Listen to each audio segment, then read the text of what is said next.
Muchísimas gracias, Andrés, por esa bienvenida, y yo también quiero decirles bienvenidos a todos otra vez aquí a su casa, gratos.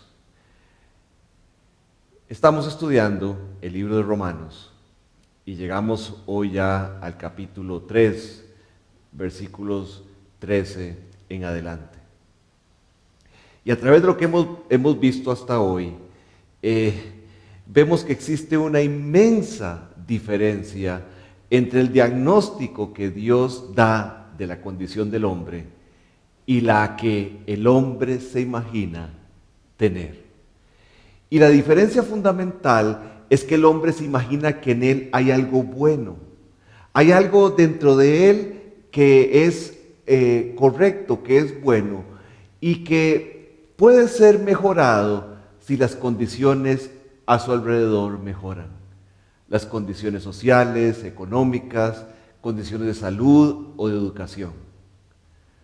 Pero Dios sigue diciendo que en el hombre no hay absolutamente nada bueno. Que todo se ha echado a perder, que todo se ha corrompido y que debe nacer de nuevo, debe comenzar de nuevo, porque todo en él está corrompido. Vemos el fruto de la perversidad inherente en el hombre, principalmente a través de dos cosas: su conversación y su conducta. Así es que inmediatamente comencemos con su conversación. Romanos 3, 13 y 14 dice lo siguiente: sepulcro abierto es su garganta, con su lengua engañan, veneno de áspides hay debajo de sus labios, su boca está llena de maldición y amargura. La conversación de un hombre definitivamente define qué y quién es la persona. Jesús lo reveló de una manera muy clara cuando allá en Mateo 12 dice lo siguiente: si tienen un buen árbol, su fruto es bueno. Si tienen un mal árbol, su fruto es malo. Al árbol se le conoce por su fruto. Camada de víboras, ¿cómo pueden ustedes, que son malos, decir algo bueno? De la abundancia del corazón habla la boca. El que es bueno, de la bondad que atesora en el corazón saca el bien, pero el que es malo, de su maldad saca el mal. Mateo 12, como les decía anteriormente. Una tumba abierta, dice Romanos, una tumba abierta muestra la muerte en todo su esplendor. Ahí se ve la pudredumbre, se ve la corrupción, se ve la descomposición. Ahí, todo eso que hay dentro de la tumba. Así la conversación del hombre muestra lo que hay en el corazón de él. Dice Mateo, otra vez, Mateo 15, dice: pero lo que sale de la boca del corazón sale, y esto contamina al hombre, porque del corazón salen los malos pensamientos, los homicidios, los adulterios, las fornicaciones, los hurtos, los falsos testimonios, las blasfemias. Y la boca simplemente lo que hace es esparcir todo esto entre las personas que lo rodean. Así como el olor que sale de la tumba abierta se esparce y llega a las personas que están cerca de esa tumba. Y advierte quiénes son los más afectados. ¿Sabes quiénes son los más afectados cuando una tumba se abre? Los que están cerca. Así, cuando una garganta se abre, una boca se abre y deja salir todo lo que hay en su corazón, afecta a las personas que están más cerca. El pasaje de Romanos sigue diciendo: con su lengua engañan. Al hombre hoy no le interesa la verdad. Más bien la mentira se ha convertido en su fachada, tanto para mostrarse como seres de gran valía, como para rebajar y dañar a los que los rodean, con tal de levantarse él. Yo recuerdo que esta era mi vida, una fachada, una mentira. Y luchaba mucho por guardar esa fachada. Todo lo que conversa el hombre lo hace para lograr sus propios fines. Fingir, mentir, engañar se ha vuelto algo completamente normal en nuestros días. Y esto se hace de manera abierta, pero también de una manera muy sutil. Y esto es un peligro. Esto es algo que está dañando nuestra sociedad. Y ahora cuesta confiar en las personas. Y al vivir y conversar mentira, ellos abiertamente se rebelan contra el Dios de la verdad. No quieren andar en la verdad y a través de su conversación solo quieren esconder la verdad, fingir una felicidad inexistente, realmente justifican la fachada que han construido con ladrillos de apariencia pegados con cementos de mentira. Es una simple descripción de la sociedad en la que vivimos. Y la gran noticia que aparece en los periódicos y en los noticieros, que a alguien se le cayó la fachada. Y ahora sí, vamos a criticarlo y a destruirlo, sacando todo el veneno que hay en nuestras bocas. Con razón, el pasaje sigue diciendo, veneno de áspides hay debajo de sus labios. Es la sociedad en traje de noche, con lentejuelas, cubriendo sus propios harapos de infelicidad, hablando palabras suaves, llenas de veneno mortal, llenas de maldición y de amargura, dice el pasaje. De esta manera, podemos nosotros como cristianos enfatizar el tierno amor de Dios que todo lo perdona. Eso es algo suave, pero lleno de veneno mortal, porque envía a los oyentes a la condenación eterna, ya que no se les enfrenta con la verdad de que, aunque Dios es amor, están bajo la ira de Dios por su pecado y que deben venir a Dios en arrepentimiento. Yo no puedo accesar al amor de Dios si no es a través del arrepentimiento. ¿Y cómo, de qué se van a arrepentir si primero no les hablo de su condición, del diagnóstico de Dios, de la situación en la que viven? Hace muchos años, cuenta el doctor Barnhouse, que se cantaba un himno. Y el himno rezaba de esta manera. Y desde mi corazón condenado, con lágrimas, dos maravillas confieso. Las maravillas del amor redentor y mi inutilidad. Pero los editores pensaron que usaba palabras muy drásticas, muy duras, y lo cambiaron a la siguiente manera. Y desde el corazón herido, con lágrimas, dos maravillas confieso, las maravillas de su glorioso amor y mi indignidad. Cambiaron herido en lugar de condenado. Evidentemente, el corazón, según ellos, solo tiene una herida y no es muy grave. El amor es glorioso, pero no es redentor.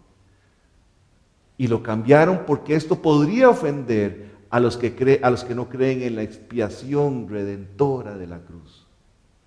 Y cambiaron la inutilidad del hombre, es cambiada por indignidad. Solo para no dañar la autoestima de la congregación. Aunque si mueren en esa condición sin un verdadero arrepentimiento, se perderán por la eternidad. Nosotros no podemos permitir como creyentes caer en esto, de suavizar el mensaje para no dañar los oídos sensibles de la congregación. Sigue diciendo el pasaje, su boca está llena de maldición y amargura. Palabras de mentira, palabras de odio, palabras de envidia son seguidas por palabras de blasfemia. Cuidado. Amigos, cuidado con el tono en que presentas tus dudas a Dios.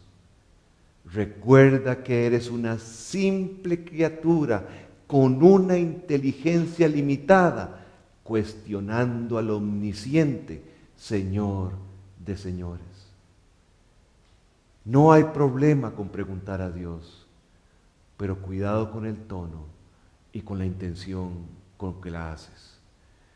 Tal desbordamiento de maldición y amargura, por supuesto, es un indicio de que son labios de un corazón que no conoce el nombre de Dios, que no conoce el amor de Dios, que no entiende las intenciones que Dios tiene con nosotros, además de que ignora su santidad y majestad. Maldición significa desear lo peor a alguien, un desprecio absoluto por la vida de un semejante.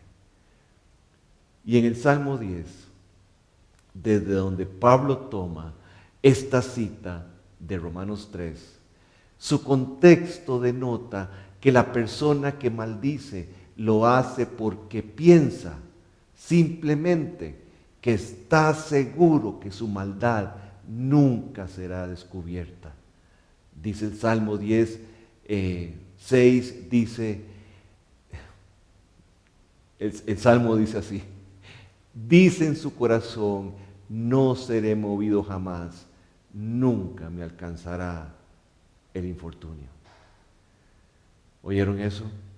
El hombre que habla de esta manera, el hombre que vive así, es porque piensa que nunca se descubrirá lo que está haciendo. Y además, generalmente, por no decir siempre, lo hace con los que no se pueden defender.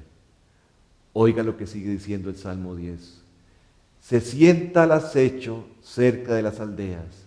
En escondrijos mata al inocente.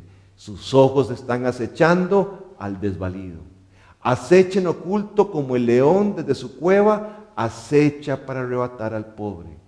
Arrebata al pobre trayéndole su red. Se encoge, se agacha con sus fuertes garras. Y caen en sus fuertes garras muchos desdichados. Y vuelve a decir otra vez, dice en su corazón, Dios ha olvidado, ha encubierto su rostro, nunca lo verá. ¿Saben? Esto es muy triste. Generalmente descargamos nuestra boca con la esposa que no se puede defender, con los niños que no se pueden defender, con los débiles, con los desvalidos. Ahí descargamos todo lo que podemos decir, pero no lo hacemos generalmente con aquellos que se pueden defender. Y en esto los niños llevan muchísimo que perder. Cuando nos salimos de las casillas y les decimos y descargamos nuestra amargura con ellos. Esto es muy triste, pero así pasa. Vamos a ver lo que Santiago dice con respecto a la lengua. Oigan lo que dice en el capítulo 3. Pero ningún hombre puede domar la lengua, que es un mal que no puede ser refrenado, llena de veneno mortal. Con ella bendecimos al Dios y Padre, y con ella maldecimos a los hombres que están hechos a la semejanza de Dios. De una misma boca proceden bendición y maldición. Y Santiago termina diciendo, hermanos míos, esto no debe ser así. De todo esto que hemos hablado hasta ahora, yo creo que podemos sacar dos conclusiones maravillosas. La primera es, yo no puedo, no me es posible, no tengo la capacidad de dominar mi lengua. Esto está metido en nuestras entrañas, en nuestros huesos, ¿verdad? Y por eso debo lanzarme a la gracia de Dios, que sí puede darme el poder para controlar lo que hablo. Pero sobre todo, la segunda conclusión, sobre todo, qué grande es el amor de Dios, que se digna a mirar a través del recubrimiento blanco de la tumba de mi vida y hallar ahí toda muerte, pudrición, corrupción, hediondez, y aún así acercarse lo suficiente para salvarme, sin importarle qué tan fuerte sea el olor que despide mi vida. A Dios no le importa cuán mal estemos, no le importa qué tan mal olemos. Él quiere salvarnos, aún y con todo eso. Quiere perdonarnos y quiere transformarnos. Con razón, Romanos 5 dice lo siguiente: mas Dios muestra su amor para con nosotros, en que siendo aún pecadores, en que aún oliendo mal, Cristo murió por nosotros. ¡Qué amor! Esto es lo que Dios hace. No importa qué tan bajo hayamos hablado y cuántas personas hayamos dañado.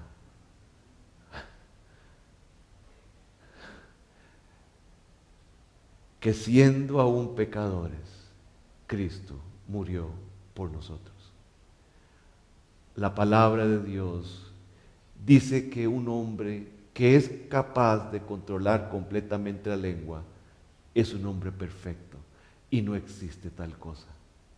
Pero Dios puede venir al corazón, salvarlo a través de Jesucristo, darle un control certero que crecerá día con día y cambiará su vocabulario, cambiará su forma de hablar, cambiará su conversación a una conversación llena de alabanza y acción de gracias en vez de maldición y amargura.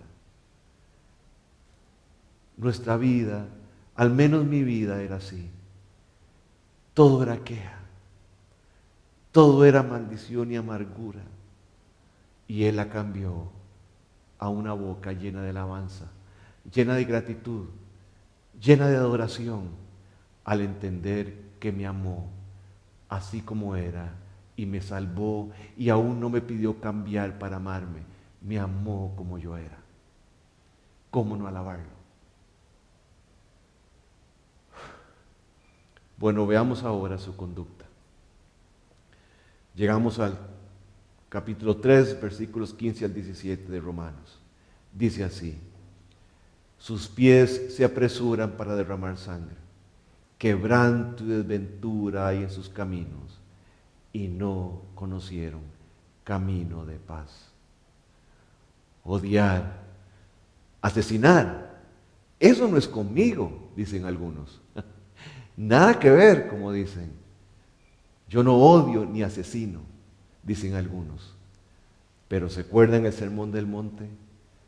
Dios fue más profundo, mucho más allá, y dijo que no es solamente matar físicamente, sino con la boca, con lo que hablamos.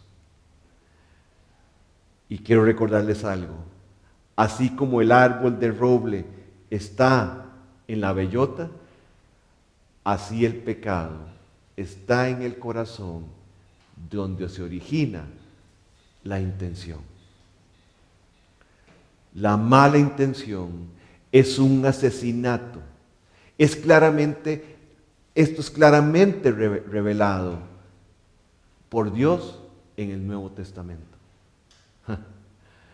Dice así: porque este es el mensaje que habéis oído desde el principio, que nos amemos unos a otros, no como Caín, que era del maligno y mató a su hermano. ¿Y por qué causa le mató? Porque sus obras eran malas y las de su hermano justas. Si observamos el primer asesinato de la historia, podemos entender todos los demás.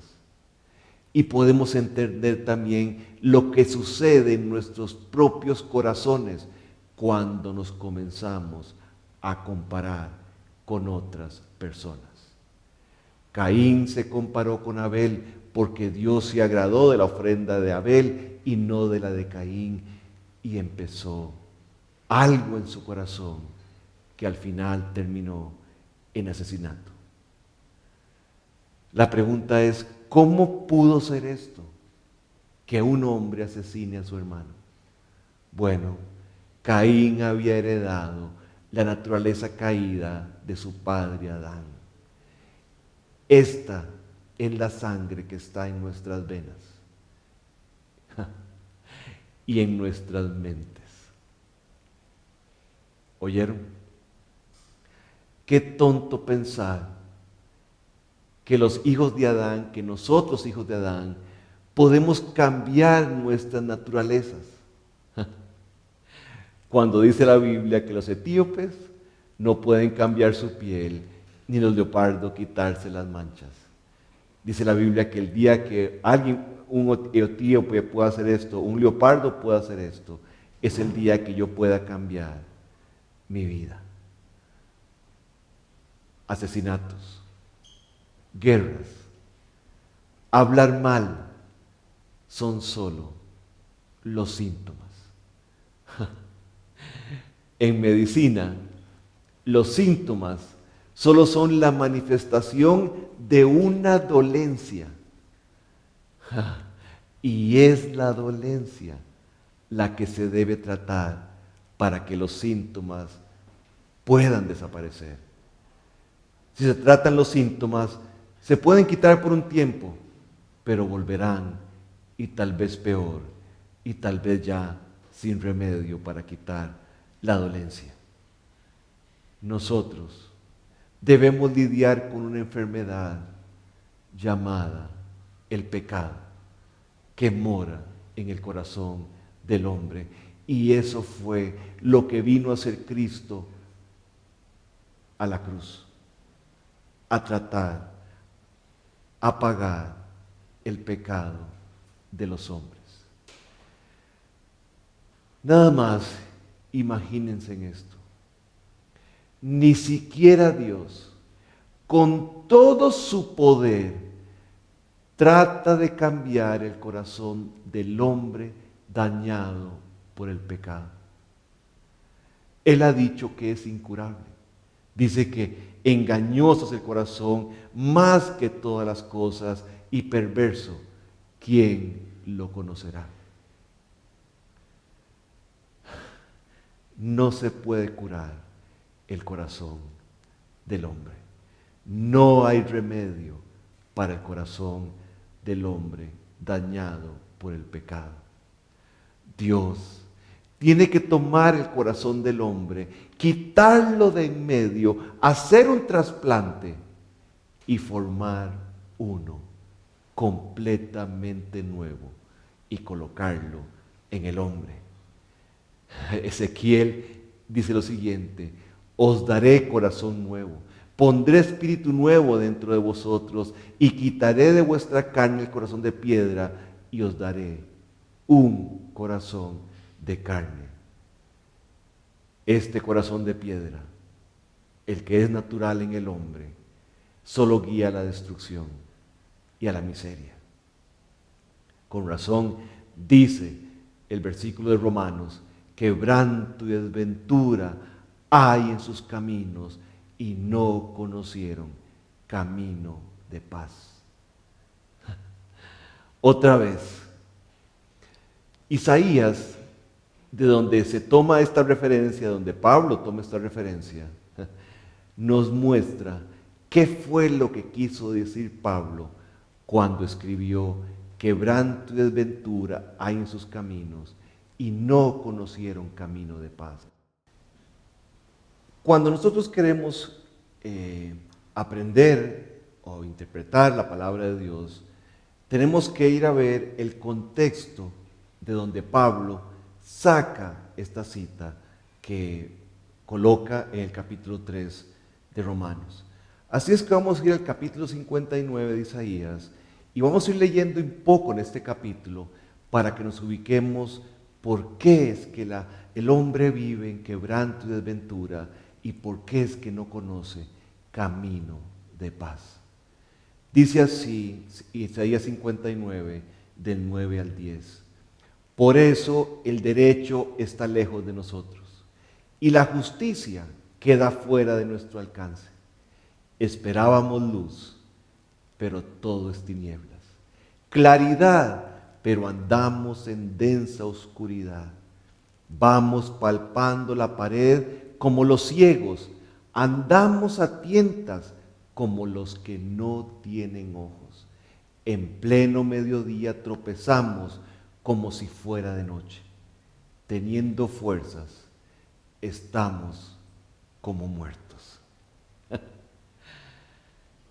Es increíble esta cita de Isaías. El pecado, vivir regidos por nuestra propia voluntad, ha hecho que la justicia sea inalcanzable, como hemos visto a través de toda esta enseñanza de Romanos.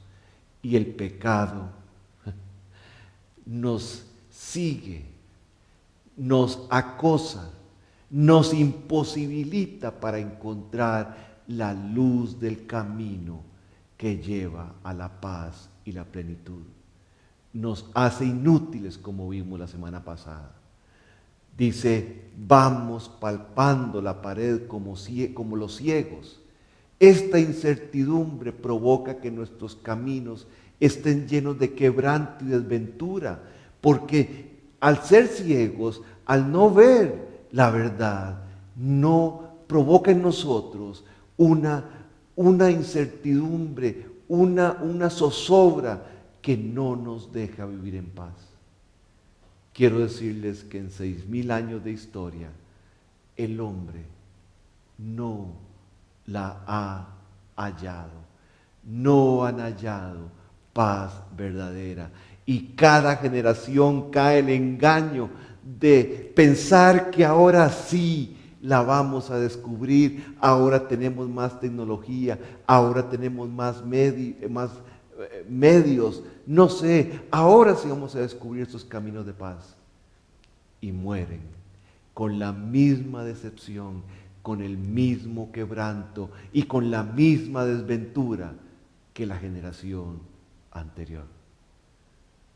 Sigue diciendo el pasaje de Isaías, ahora en el versículo 11, esperábamos justicia y no llegó.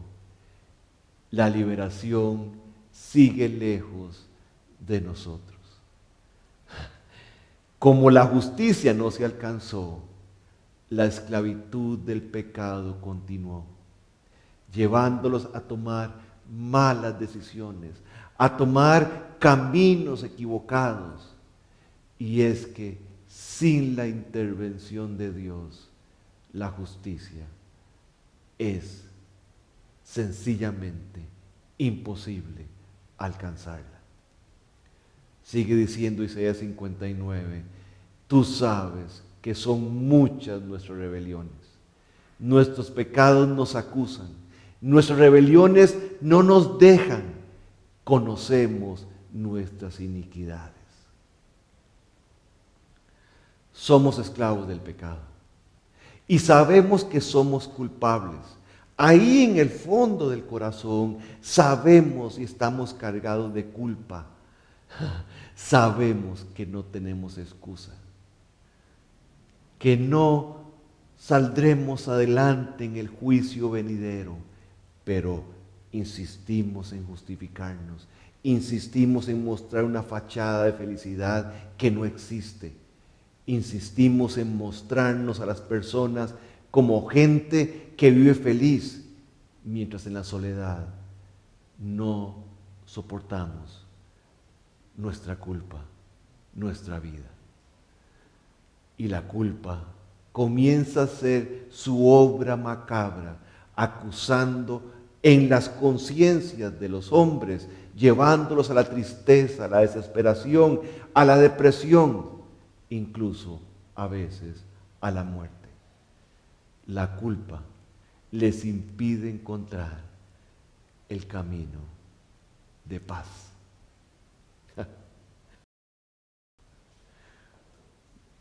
Isaías sigue diciendo: hemos sido rebeldes, hemos negado al Señor, le hemos vuelto la espalda a nuestro Dios, fomentamos la opresión y la traición, proferimos las mentiras concebidas en nuestro corazón. Eso es Isaías 59:13. ¡Qué gran verdad! Hemos sido rebeldes, hemos negado al Señor, le hemos vuelto la espalda a nuestro Dios, y al hacer esto, todo bien es transformado en maldad. ¿Por qué? Por nuestras malas intenciones, por la lejanía de Dios, por la separación de Dios. Y comienzan los síntomas de un corazón que da a luz mentiras. Fomentamos la opresión y la traición. A mí me impacta porque toda la Biblia es como un engranaje que corre completamente sincronizado. Isaías sigue diciendo en el capítulo 59, versículos 14 y 15. Así se le vuelve la espalda al derecho, oigan esto, y se mantiene alejada la justicia. A la verdad se le hace tropezar en la plaza y no le damos lugar a la honradez. No se ve la verdad por ninguna parte. Al que se aparta del mal, lo despojan de todo. El Señor lo ha visto y le ha disgustado ver que no hay justicia alguna. Cualquier similitud a lo que estamos viviendo hoy es la verdad. La justicia comienza a torcerse.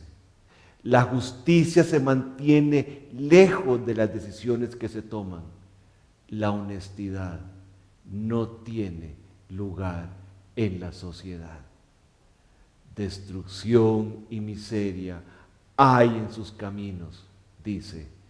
Entonces, oiga lo que hacemos. Al que se aparta del mal, lo despojamos de todo. Al que quiere vivir bien, el que quiere seguir a Cristo, se le persigue. Se le trata de dañar la reputación con nuestra lengua.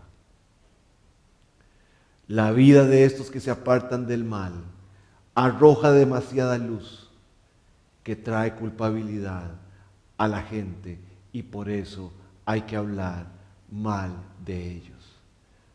Ante todo esto, estamos más que lejos de agradar a Dios. Isaías 59 sigue diciendo, ahora el 16 y el 20. Lo ha visto, Dios lo ha visto, y le ha asombrado ver que no hay nadie que intervenga. Por eso su propio brazo vendrá a salvarnos, su propia justicia los sostendrá. El Redentor vendrá de Sión, vendrá a todos los de Jacob que se arrepientan de su rebeldía. Afirma nada más y nada menos que el Señor. Aquí viene la gran promesa. No hay hombre que se pueda salvar. No hay hombre que los pueda salvar. No hay esperanza. Y dice que Él lo vio. No pudo. Nos pudo haber dejado así. Nos pudo haber dejado a nuestras expensas y seguir feliz Él en el cielo, pero su amor no lo permitió. Su propio brazo, la diestra de Dios, el Señor Jesús, se hizo hombre y murió en la cruz para poner a disposición nuestro, para poner a disposición de todo aquel que cree en su perdón eterno, poner a la disposición de ellos la justicia perfecta del Señor Jesús, y la da como un regalo a todo aquel que viene a Él en arrepentimiento. El Redentor vendrá de Jerusalén, vendrá del monte donde sacrificaron a Isaac, vendrá desde el templo de Jerusalén, vendrá desde cada versículo prometido en el Antiguo Testamento, vendrá a todos los que se arrepientan de su rebeldía. Un pasaje muy triste, pero que termina siempre con la gran promesa de salvación descrita en todo el Antiguo Testamento. Con razón, antes de la cruz, mucha gente se salvó poniendo colocando su esperanza en aquel Mesías que vendría. El pasaje de Romanos ahora, vamos al 3:18 y dice lo siguiente: no hay temor de Dios delante de sus ojos.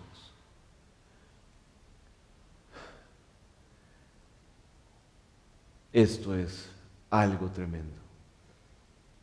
La falta de este temor de Dios es la razón que da origen a todos los síntomas del diagnóstico que Dios da de la condición del hombre. La falta de temor de Dios es el principal problema de la humanidad.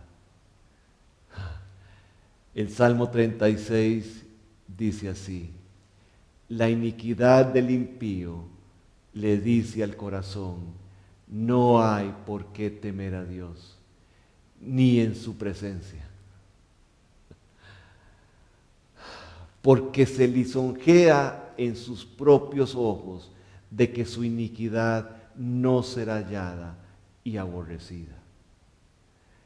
Esto precisamente es lo que la Biblia llama el engaño del pecado, que le dice al corazón del incrédulo que puede seguir pecando, que no hay problema, y además que lo que hace nunca será hallado, nunca será descubierto.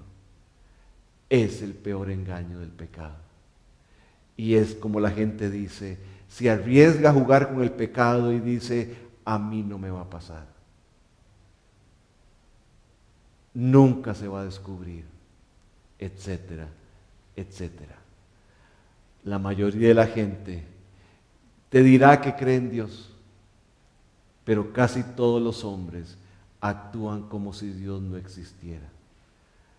Casi todos los hombres actúan como si su maldad nunca llegara a ser descubierta, sus intenciones, su vida en secreto, sus planes. ¿Por qué dice eso? ¿Por qué no dice? ¿Por qué hace o por qué no hace? Y se descubrirá todo lo que había en su corazón.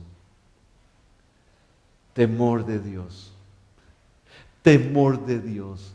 ¿Qué significa temor de Dios? De verdad que estuve orando mucho por esto, para poder explicar esto. Y veamos el fondo. David está siendo perseguido injustamente por Saúl. En medio de dificultades, en medio de una cueva, escondiéndose, etcétera, en medio de posiblemente frío y hambre. En el Salmo 34, él prorrumpe en alabanza a Dios y dice, su alabanza estará de continuo en mi boca. Llegó a decir, buscad y ved qué bueno es Jehová, dichoso el hombre que confía en él. Y todo esto lo dice en medio de grandes dificultades. No era que los problemas se habían acabado para alabarlo, no, lo alaba en medio de toda dificultad. Luego de que nosotros descubrimos en esta vida de agradecimiento,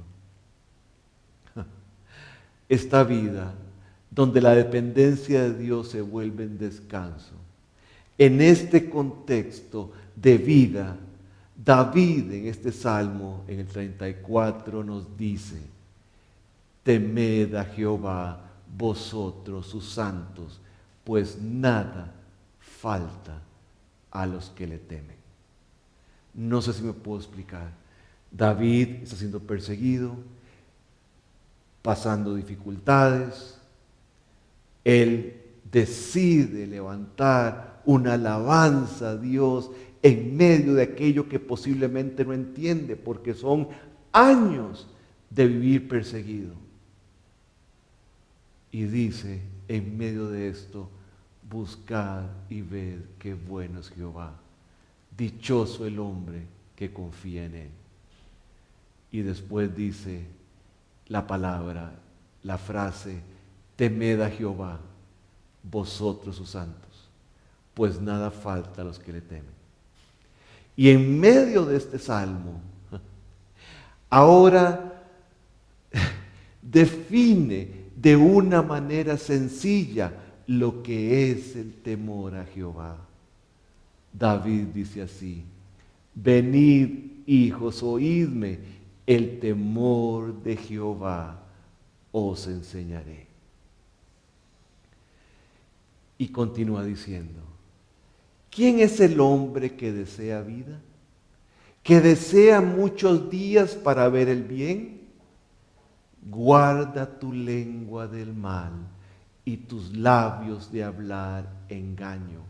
Apártate del mal y haz el bien. Busca la paz y síguela. Esto es, de una manera sencilla, el temor a Dios.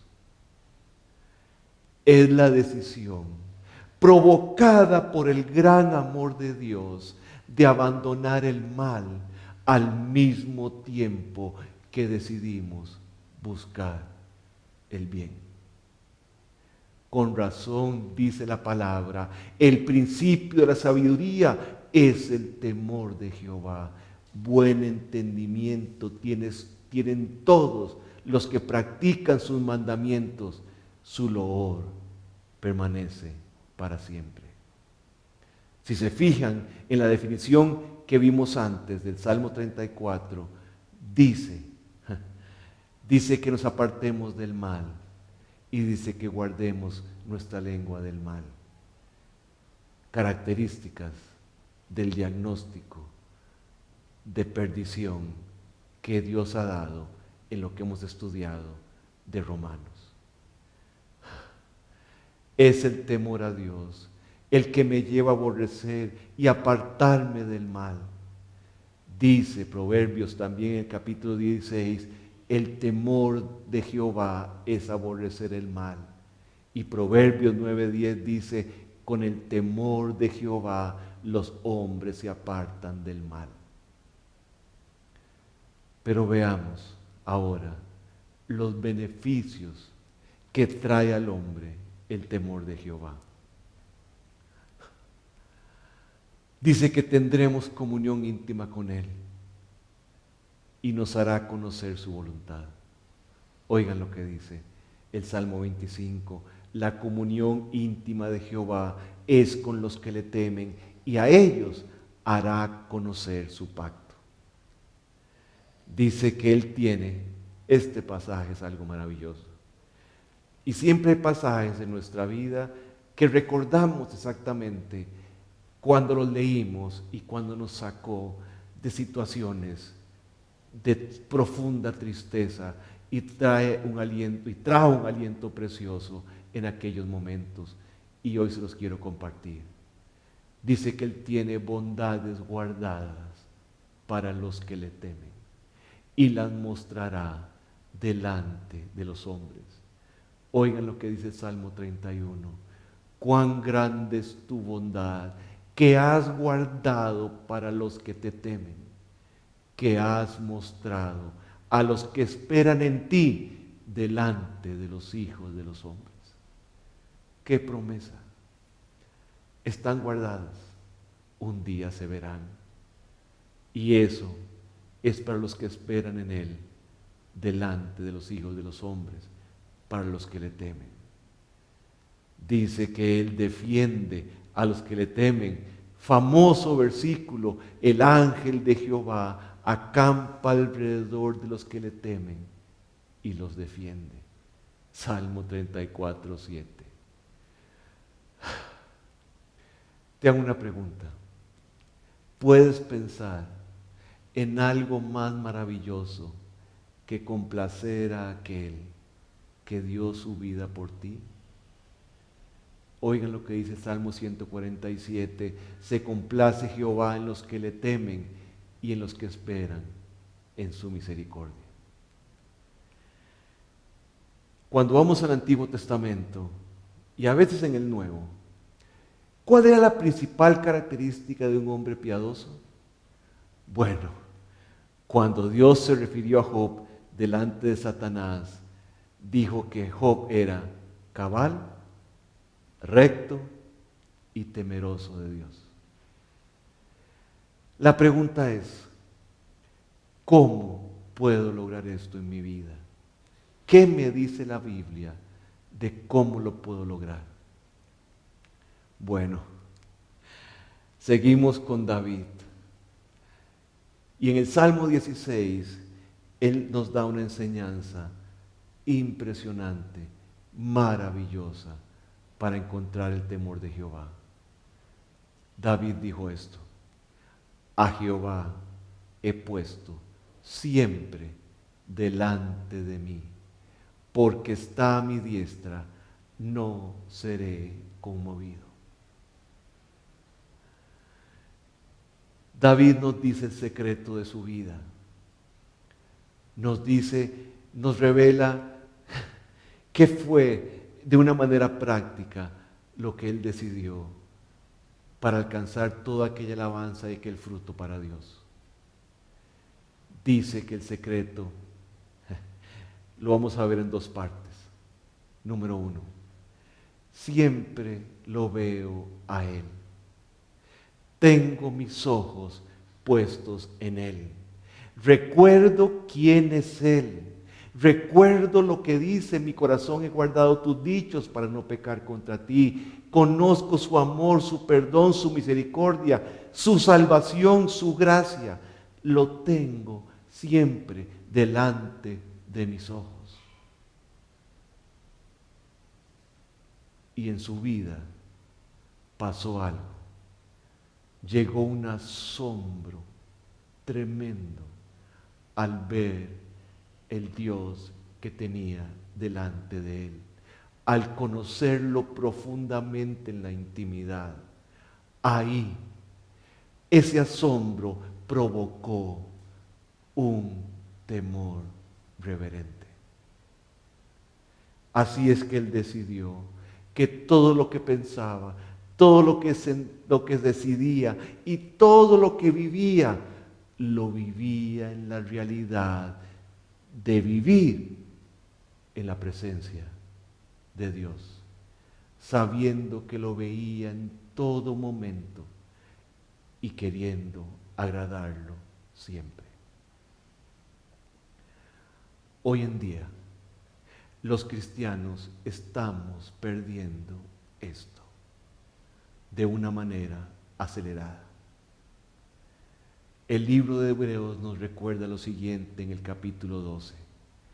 Dice: por lo cual, puesto que recibimos un reino que es inconmovible, demostremos gratitud mediante la cual ofrezcamos a Dios un un servicio aceptable con temor y reverencia. Porque nuestro Dios es fuego consumidor. Se nos olvidan ciertos atributos de Dios. Y aquí liga el fuego consumidor con ofrecer a Dios un servicio aceptable con temor y reverencia.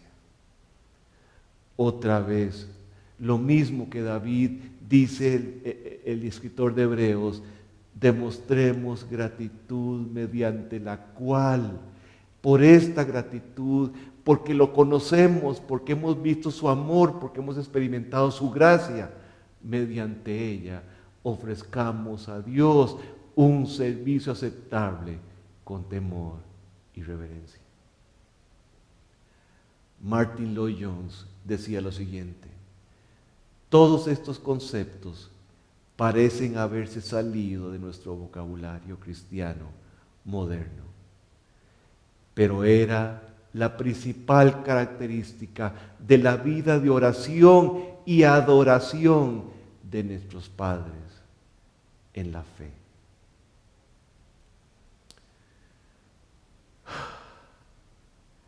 Este temor de Jehová es algo que debe recordarnos que Dios es el Señor en todo el sentido de la palabra.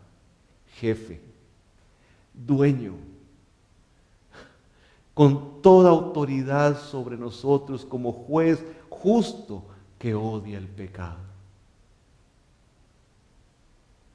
Quiero recordarles versículos que a veces pasamos por alto y tal vez nunca memorizamos.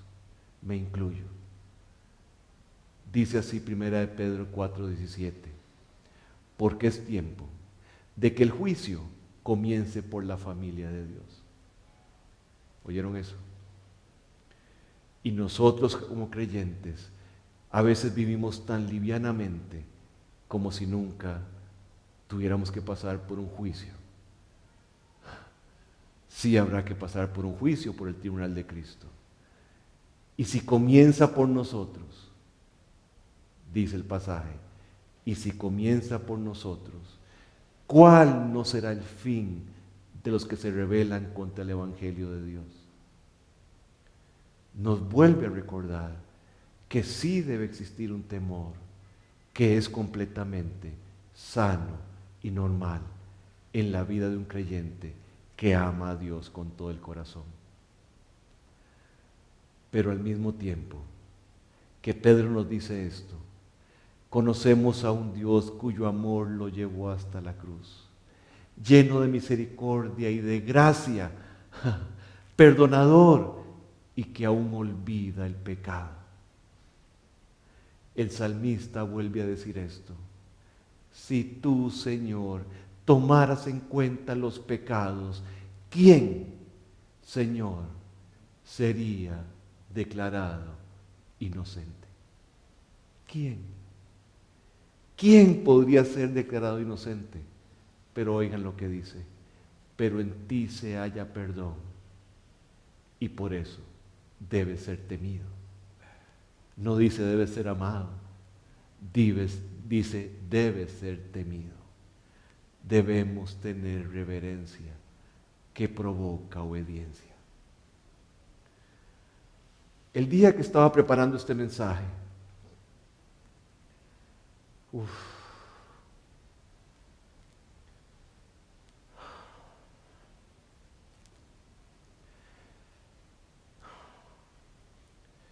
estaba orando ese día y decía: Dios, no sé, por un lado juicio, por un lado amor. Y le decía a Dios,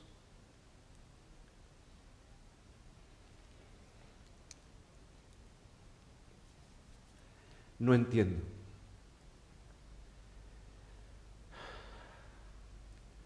Y le decía, muéstrame, ¿cómo explicar esto realmente?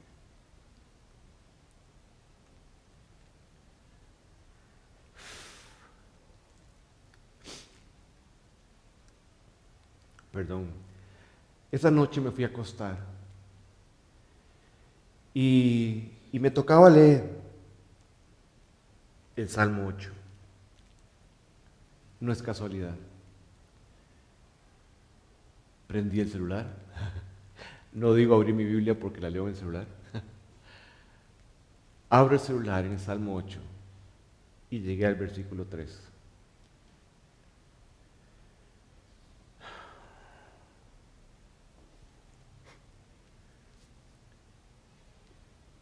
Que dice: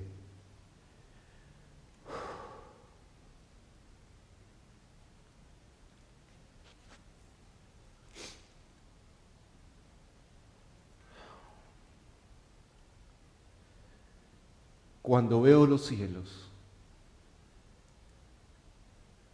obra de tus dedos,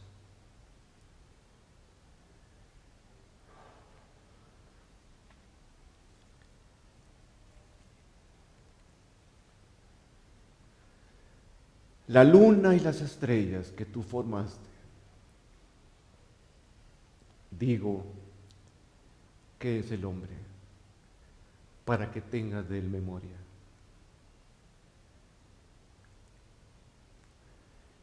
Y el Hijo del Hombre para que lo visites.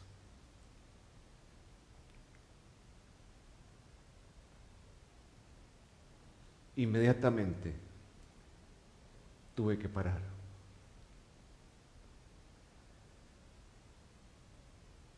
Y pensaba, Señor, ¿quiénes somos para que nos hayas visitado?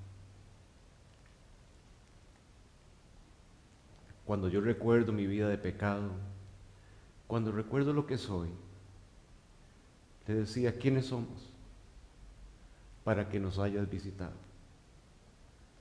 Y morir en una cruz. Y ahí pagar toda nuestra maldad. ¿Quiénes somos? Tú, el Todopoderoso, el Santo, el Puro, el Hijo de Dios, muriendo en nuestro lugar. ¿Quiénes somos?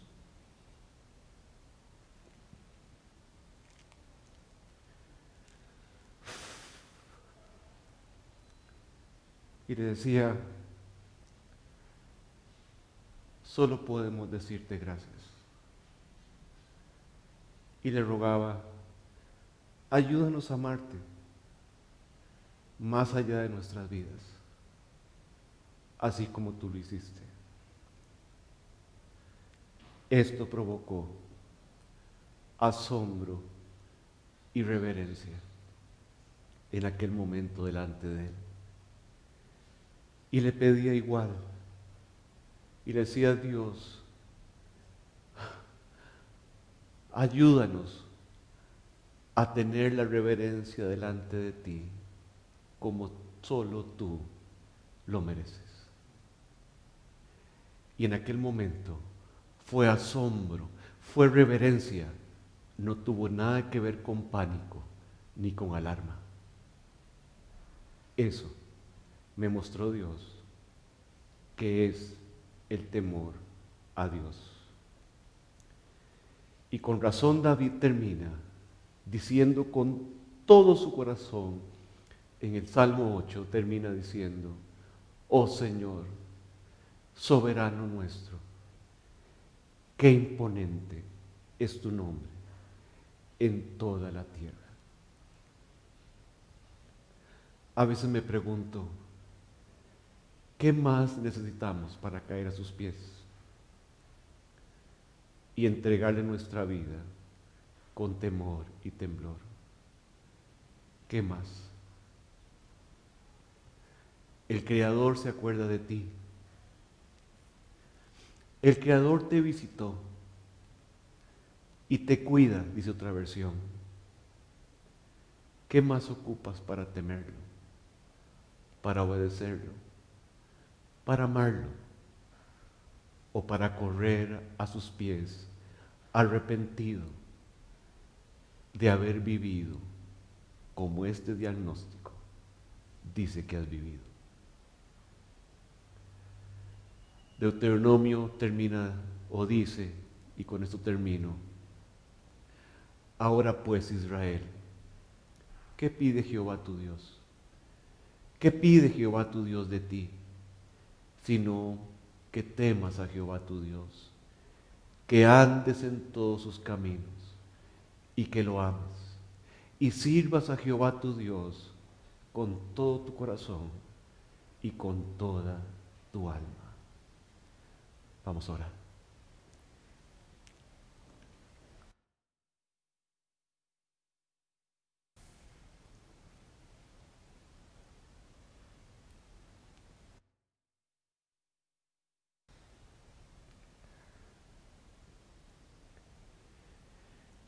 ¿Qué podemos decir, Dios?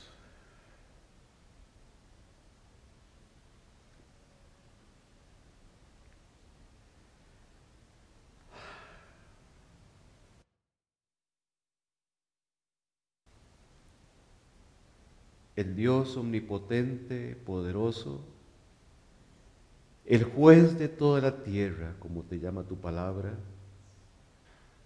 nos amó, nos perdonó, decidió pasar por alto nuestros pecados, fue a la cruz y ahí nos amó. Desde ahí nos grita: te amo.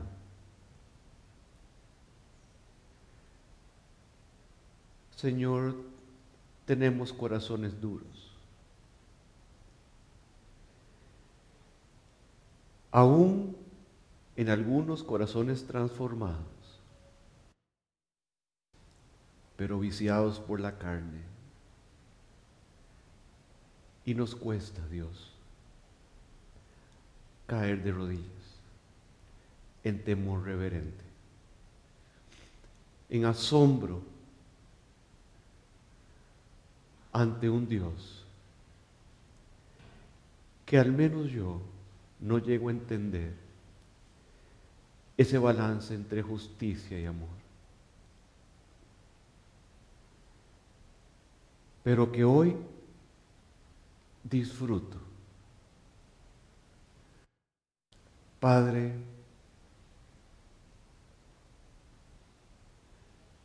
ayúdanos a agradecer. Ayúdanos a entender lo que tú pretendes con tanto amor. Ayúdanos a hacer claro en nuestra vida, en todo lo que vivimos, esa reverencia ante ti. Ayúdanos a vivir, Dios, como nos enseña David, poniéndote a ti siempre delante de nosotros. A recordar en todo momento cada versículo que te describe, cada versículo que habla de ti. Señor, ayúdanos a vivir sabiendo que tú nos ves y poniendo en nuestro corazón la decisión de agradarte y de glorificarte aún con nuestros pensamientos, aún con lo que vivimos en lo secreto. Gracias, Dios. Gracias por venir al mundo, por visitarnos, aunque no somos nada.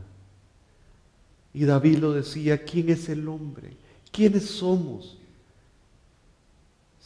Simplemente pecadores perdidos, que no querían nada contigo, pero aún así nos visitaste y moriste en una cruz. Golpea nuestro corazón duro, Dios, con este amor. y llévanos a temerte en nuestra vida, obedeciéndote, amándote, agradeciéndote todo lo que has hecho por nosotros y todo lo que vendrá. Gracias, Dios. Gracias en el nombre de Jesús. Amén.